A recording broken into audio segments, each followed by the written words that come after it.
各位同學，我哋今日咧溫習一下唐詩三首入面王維嘅作品《山居秋暝》。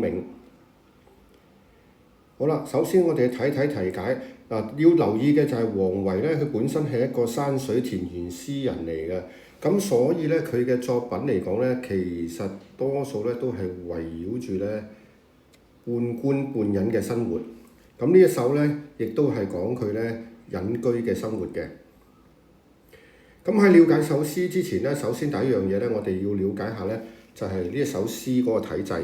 咁呢首詩嚟講咧，就屬於五言律詩。乜嘢叫五言律詩咧？第一就係話佢每句嚟講咧，都係5個字嘅。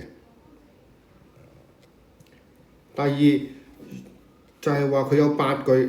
留意啦，律詩嚟講咧，就係需要有8句嘅。如果4句嘅話咧，嗰啲咧我哋叫做絕句。8句咧就叫做律詩。第三樣嘢啦，就係押韻。律詩嘅押韻都好簡單嘅，必須要押嘅咧就係逢雙句最後嗰個字。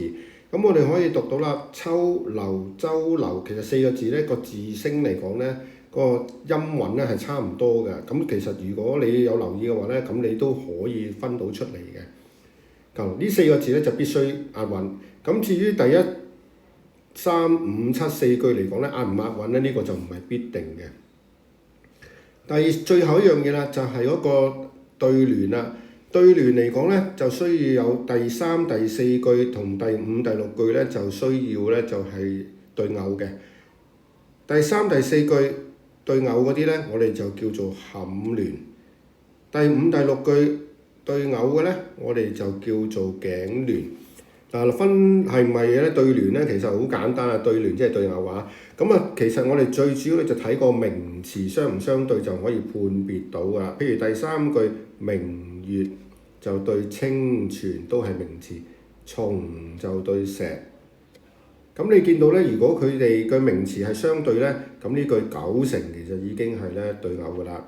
咁至於第5、第6句啦，竹同蓮，碗裏同漁舟都係名詞，咁呢2句咧，亦都係對偶㗎啦。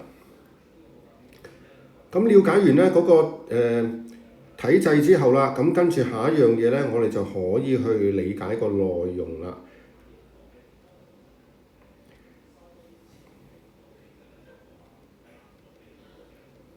內容方面咧，其實喺律詩咧，我哋理解咧，其實唔難嘅。第一樣嘢咧，我哋就將佢分為前半部分同後半部分。前半部分咧，主要就係寫景；後半部分咧，主要就係抒情。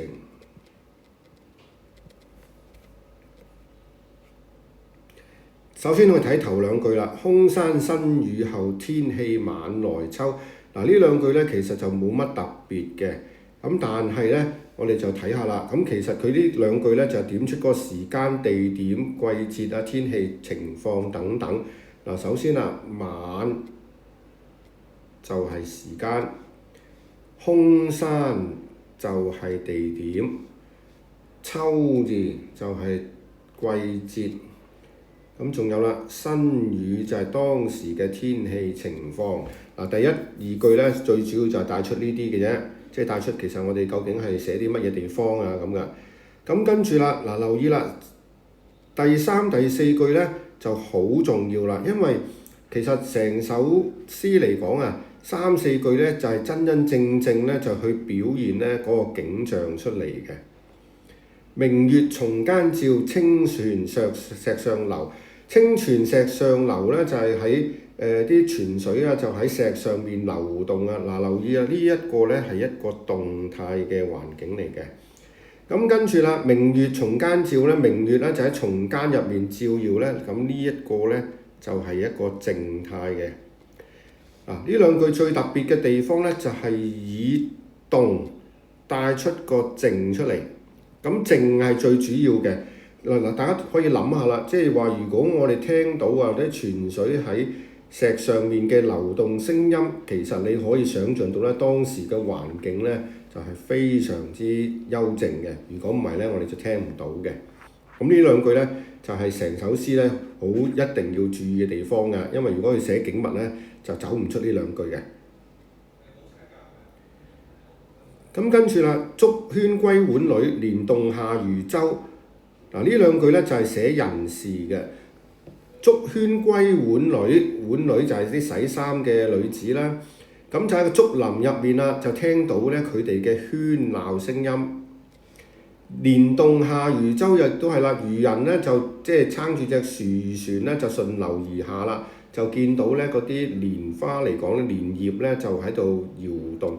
咁其實留意啦，呢兩個咧基本上都係偏向咧一個動態嘅景，其實亦都係咧就去帶出咗咧嗰個山林嘅幽靜，即係亦都係表現咗咧前面嗰句啊明月松間照嗰啲啊，就表現咗咧個山林嘅幽靜嘅。最後兩句啦，嗱呢兩句咧就係成首詩第二個最重要嘅地方啦。呢個咧亦都可以話講個主旨啊，抒情部分啦。咁成首詩表現啲乜嘢咧？隨意春芳歇，王孫自可留。咁呢個咧第一樣嘢，王孫自可留咧，其實就係反用咗嗰個典故嘅。咁佢典故原本咧就係話啦，講到喺嗰個地方嚟講好危險啊，你快啲翻嚟啦咁樣嘅。咁但係而家咧就啱啱相反啦，就係話即使四周圍啦花草咧凋謝晒啦，仍然咧叫佢留喺個山入面。點解啊？因為山林咧非常之美好咁樣。咁隨意春芳歇咧，個芳咧就係指啲花啊咁嘅意思啦。即使啲春天嘅花朵咧凋謝晒，咁仍然叫佢留低。嗱，咁呢一度咧就表現咗咧作者嗰個主題啦。作者嗱，其實如果我哋去理解呢一首詩個主題咧，我哋基本上就分開三樣嘢嘅。第一就係喜歡山間美景同埋山居生活。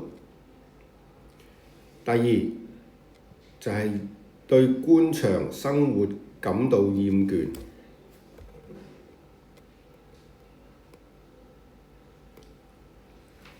再睇一次啦。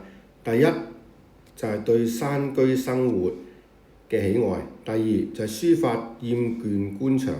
第三最後啦，王孫自可留咧，就係表現呢種啦樂意歸隱嘅情懷。成首詩咧，記住啦，我哋最緊要讀呢三樣嘢。對山居生活嘅喜愛，咁其實就係第三、第四句明月松間照，清泉石上流。竹喧歸浣女，蓮動下漁舟。咁呢幾句嚟講咧，其實就係描寫個山居生活嘅，佢好喜歡嘅。咁跟住啦，最後嗰兩句啦，隨意春芳歇，王孫自可留咧，就表現咗咧，就係叫點解要佢留低喺個山林咧？因為佢厭倦官場生活，咁所以咧就樂意歸隱啦。成首詩咧大概就係咁啦。